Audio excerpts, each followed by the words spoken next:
திருப்பங்களில் இருள் ஒளியை தாக்கிய போது அசுரர்களின் கொடுமை உலகை சிதறடித்தது.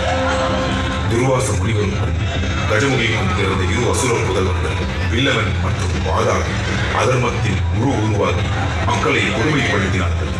சாந்தமும் தர்மமும் எரிந்தது. அந்த கொடுமையை தாங்க முடியாமல் முனிவர்கள் அகத்திய மாமுனியிடம் தங்களை காக்க வேண்டி கதறினர். கோபத்தில் பிடித்த அகத்தியர் வில்லவனை தன் சக்தியால் அடுத்த நொடியே விழுங்கி விடுகிறார். வில்லவனின் வீழ்ச்சியை அறிந்த வாதாபி சிவனை நோக்கி கடும் தவத்தில் அமர்ந்தார். காலங்களை கடந்த கடும் தவம்.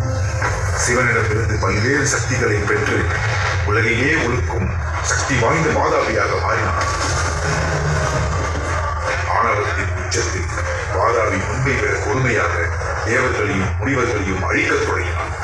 எல்லை கடந்த அந்த அரக்கத்தால் உலகமே நடுங்கியது. அதை தடுக்க வழியின்றி முனிவர்கள் அனைவரும் ஜம்பு மகரிஷியை நாடினர். மக்களை காக்க ஜம்பு மகரிஷி சிவனை நோக்கி ஒரு சக்தி வாய்ந்த வேலையை தொடங்கினார். தீயும் காற்றும் பூமியும் அதிர்ந்தன.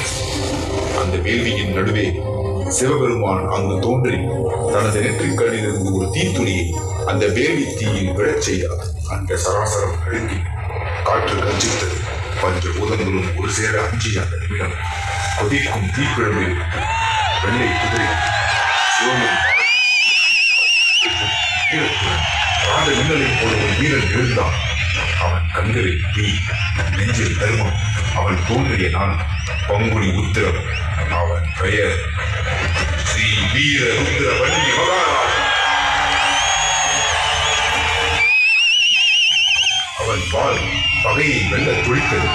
அவனது விழிகள் மக்கள் உயிர் காக்க புறப்பட்டன. போர்க்களம் நடுங்கியது. தர்மத்தின் காவலன் ஒரு பக்கம், அரக்க சக்தியின் உருவம் மறுபக்கம். இருவரும் நேருக்கு நேர் மோதினர். வாளின் ஒவ்வொரு வீச்சும் மின்னலாக பிரகாசித்தது. உலகமே அதிர்ந்தது. போர்க்களம் ரத்தத்தில் மிதந்தது. வாதாபி தந்திரத்தால் தாக்க வன்னிய மகாராஜா வீரத்தால் எதிர்த்தார். இறுதியில் தர்மத்தின் தீயால் அதர்மத்தை அழித்தான். வாதாபி சாம்பலான். மக்களை காத்த வீரன் ஸ்ரீ வீர ருத்ர வன்னிய மகாராஜா.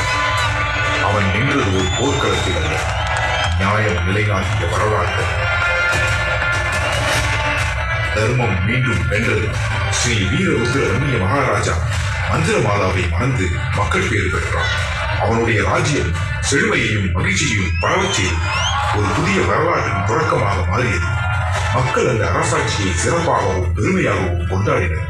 வன்னிய மகாராஜாவின் பொற்காலம் ஆரம்பித்தது. அந்த தீயிலிருந்து தோன்றிய வீரனின் வழி தோன்றல்களே வன்னியர்கள். அவரைப் போலவே இன்றும் வன்னியர்கள் அதர்மத்தை அழித்து தர்மத்தை காக்கின்றனர். மக்களின் உரிமைகளுக்காக தொடர்ந்து போராடி வருகின்றனர்.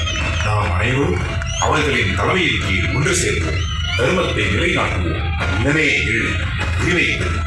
இனமே எழு, உரிமைகள். நாம் வரலாற்றில் எழுதப்பட்டவர்கள் அல்ல, வரலாற்றை உருவாக்கியவர்கள். அந்தியில் பிறந்து உலகையே ஆட்கொண்ட வீர வம்சம்.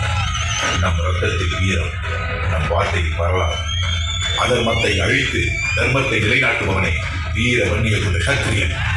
அதர்மத்தை அழித்து தர்மத்தை நிலைநாட்டுபவனை வீர வன்னிய சத்திரியன்.